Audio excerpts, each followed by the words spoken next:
जाओ। कान के माध्यम से जो जाता है वह हृदय में बैठ जाता है।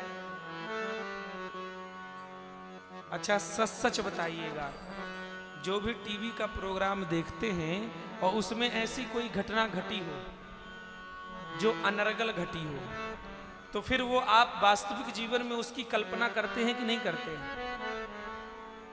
अगर कह रहे नहीं करते तो आप झूठ बोल रहे हैं, ऐसा संभव ही नहीं है।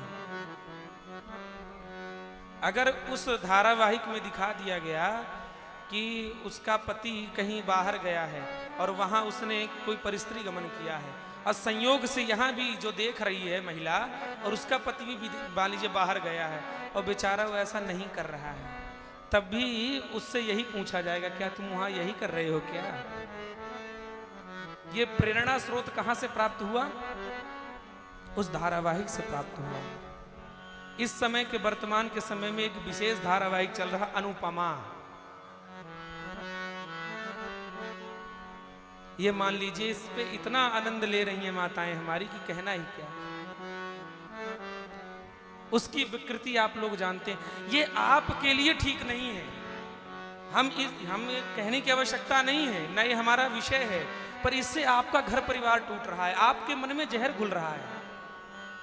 आप संशय की दृष्टि से सबको देख रही हैं, आप शक की दृष्टि, आपके हृदय में मन में विष घोला जा रहा है, बच्चों के मन में विष घोला जा रहा है। नारद जी को कार्टून बना दिया गया है, बाल कृष्णा कार्टून हो गए हैं। समाज में ये स्थिति है, बोलना क्या बताएं अनिवार्य है, अन्यथा ये विषय नहीं है बोलने का। पहले योगेश्वर कृष्ण को नचनिया बनाया गया, उनको जगह जगह नचाया गया। लोग जो नए बच्चे देखने वाले हैं वो ये नहीं जानते कि ये गीता का उपदेश करने वाला कृष्ण है, ये महाभारत जैसे महान युद्ध का द्योतक है कृष्ण, ये केवल नाचने वाला कृष्ण नहीं है। लेकिन समाज के सामने कृष्ण को नचनिया प्रस्तुत किया गया कि वो केवल नाचने वाला है। और अभी फिर प्रथा चल रही है, हनुमान जी को नचनिया बनाए दे रहे हैं, अब उनको नचा रहे हैं स्टेजों में। हनुमान जी परम वैष्णव हैं, वो भक्त हैं, वो राम नाम में नाचने वाले हैं, वो कोई पैसा इकट्ठा करने के लिए नहीं है। कथा में वामन अवतार होगा, वामन जी को कमंडल पकड़ा देंगे, महाराज मांगो भीख, जितनी जनता बैठी है, फिर लोग दानी बन जाते हैं। भगवान को हम दान करिए, ठीक नहीं है। भगवान भिखारी नहीं है, भगवान को नचनिया न बनाइए। ऐसा कुछ मत देखिए जिसके देखने से आपके मन में जहर घुल रहा है। कोई कथा सुनने की इच्छा है ना, कुछ देखने की इच्छा है, ऐसा करिए ना कि डेली रामचरितमानस के 2-3 दोहों का पाठ करिए, कम से कम उसमें रामचरित्र हृदय में जाएगा। ऐसी बहुत सी चीजें आपके सामने संसार में आएंगी जो आपको आपके घर से दूर करने लग जाएंगी, मन में संशय पैदा करने लग जाएंगी, आपको शक्की बना देंगी। इसलिए निवेदन पूर्वक है, ऐसी चीजों का आप खुद बहिष्कार कीजिए, वो कहना ना पड़े। अगर आप बहिष्कार नहीं करेंगी तो आगे चल के आपके परिवार के लिए सुखद नहीं होगा। इससे आपका, जिस परिवार को आप इतना प्रेम करती हैं, देखिए घर परिवार को जोड़ने में, सबको इकट्ठा रखने में सबसे बड़ी अहम भूमिका माताओं की होती है। माताएं ही पूरे परिवार को नियोजन के सूत्रधार हैं। जिस प्रकार से माला की सूत्र दिखाई नहीं देती, माला के मोती दिखाई देते हैं पर अंदर धागा दिखाई नहीं देता, पर वो धागों की वजह से ही वो पूरी माला बनी है। इसी प्रकार से समाज में बाहर पुरुष इकट्ठे दिखाई देते हैं पूरे परिवार के, पर उनको जोड़ने वाली माताएं हैं घर की। माताएं अहम भूमिका है, परिवार की कड़ी हैं। इसलिए ऐसा कुछ मत देखिए जो आपको आपके परिवार से दूर कर दे, आपके मन में संशय की दृष्टि उत्पन्न कर दे। इसलिए ये बड़ा आवश्यक है कि आप क्या सुन रहे हैं, आप क्या देख रहे हैं। आप आंखों से खाते हैं, आप कानों से खाते हैं, केवल मुंह बस से नहीं खाते हैं। अगर किसी के विचार अंदर जा रहे हैं तो वह आप विचार खा ही रहे हैं। आंखों से जो देख रहे हैं वह आप आंखों से खा रहे हैं। इसलिए अपना देखना शुद्ध करिए, आप अपना भोजन कानों के माध्यम के आहार को शुद्ध करिए।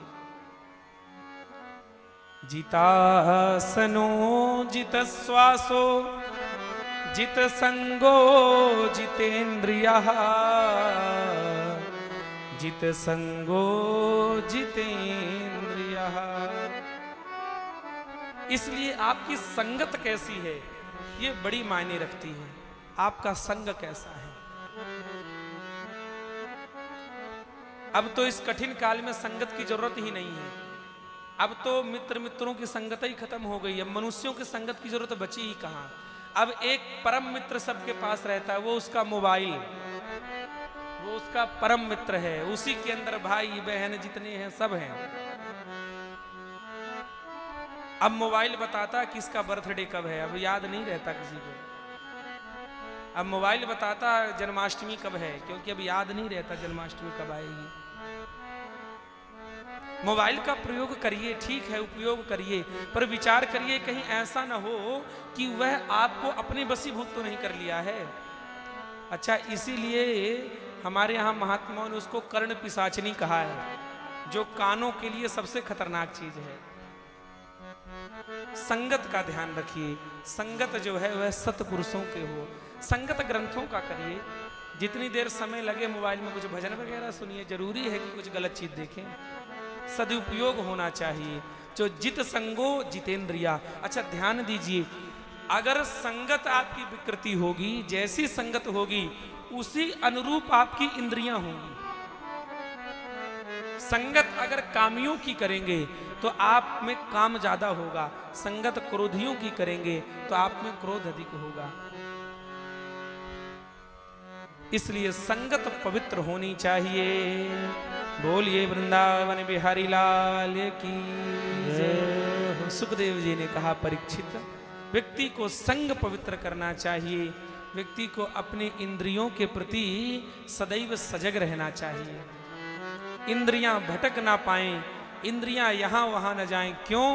क्योंकि ध्यायते विषयान पुंसः संगस्तेषु पजायते संगात् संजायते कामः कामात् क्रोधो भिजायते क्रोधात् भवति सम्मूढो सम्मूढः स्मृति विभ्रमः स्मृति भ्रंसात् बुद्धिनाशो ततः सर्वं प्रणश्यति। क्योंकि उसकी जैसी संगत होती है उस संगत के अनुरूप उसकी बुद्धि का नाश हो जाता है। इसलिए व्यक्ति को उत्तम संग करना चाहिए। जब संगत करने के लिए कुछ भी ना मिले, कठिन समस्या के कारण, इस कलयुग के कारण, तो छोटे छोटे ग्रंथों से संगत कर लो।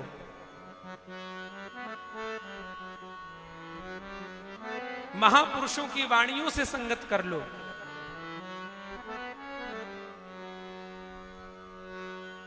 इतनी दुर्धर स्थिति है कि कोई किसी के घर में अगर पूछ लिया जाए कि तुम्हारे घर में धर्म ग्रंथ हैं, तो वो अब मिल जाए बड़े कठिन हैं। जो थोड़ी बहुत धर्मात्मा है उनके यहाँ भले रामचरितमानस मिल जाए या छोटे मोटे गीता मिल जाए, पर धर्मशास्त्र घर में नहीं रहते। घर में धर्मशास्त्र होने चाहिए। घर में गीता जी होनी चाहिए। एक अपभ्रंश फैला हमारे समाज में कि जिनके घर में महाभारत होती है उनके यहां महाभारत होती है। महाभारत का मतलब युद्ध मान लिया गया। आप सब लोग बुद्धिमान हैं, हमसे आयु में बहुत सारे वृद्ध लोग बैठे हैं। मैं आपसे आयु में बहुत छोटा हूं वृद्ध लोगों के सामने। मैं बहुत सहजता से आपसे पूछता हूं, आप सरलता से उत्तर दीजिए। महाभारत में दो शब्द, एक महा एक भारत, ठीक है। अगर भारत शब्द का युद्ध अर्थ होता है तो हमारे देश का नाम क्या है? कहते हैं भारत देश। तो इस देश का नाम युद्ध है। इस देश का नामकरण जिसने किया होगा तो क्या युद्ध नाम रखा होगा? भारत शब्द का मतलब जो होता है वो भक्त होता है। भारत शब्द का अर्थ युद्ध नहीं होता। महाभारत में युद्ध हुआ है तो रामचरितमानस में युद्ध नहीं हुआ। कोई एक ऐसा धर्म ग्रंथ शास्त्र बतला दो जिसमें कहीं युद्ध ना हुआ हो। नहीं है, युद्ध हर जगह हुआ है। यह जो भारत देश है इसका नाम भारत है। भरत जी के नाम से भारत देश पड़ा। महाभारत कहने का मतलब है जिसमें महान भक्तों का चरित्र है, यानी पांडवों का चरित्र है। 5 पांडव जो हैं वह भगवान के महान भक्त हैं,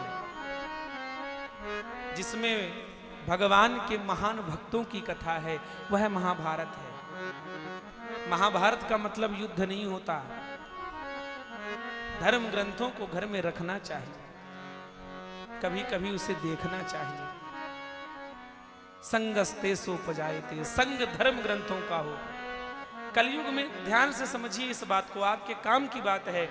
कलयुग में किसी महापुरुष का संग करो तो यह जानना कठिन है कि वास्तविक में महापुरुष कौन है। क्या पता महापुरुष की आड़ में कोई दुष्टई हो, देखने में महापुरुष लग रहा हो, अंदर की कौन जाने। कठिन काल चल रहा है, कलयुग चल रहा है। जो जैसा दिख रहा है वैसा तो है नहीं, और जो जैसा दिख रहा है वैसा हो वो बड़े कठिन है, बड़े कम लोग हैं। आप महापुरुष के किसी के संग करने के लिए चयन करने में आपसे गलती हो सकती है, पर अगर किसी ग्रंथ को आपने चयन कर लिया, किसी ग्रंथ का संग कर लीजिए तो उस ग्रंथ में कोई विकृति नहीं मिलेगी। ग्रंथों का स्वाध्याय करिए। आप लोगों ने स्वाध्याय करना छोड़ दिया, उसका नतीजा है कि आज कुछ भी कथा में सुनाया जा रहा है। सिर्फ इसका नतीजा है, क्योंकि ऐसा कोई श्रोता मिलता ही नहीं जो नीचे से खड़ा होकर कह दे कि ये नहीं लिखा है, आप गलत सुना रहे हैं। ऐसा कोई श्रोता मिल जाए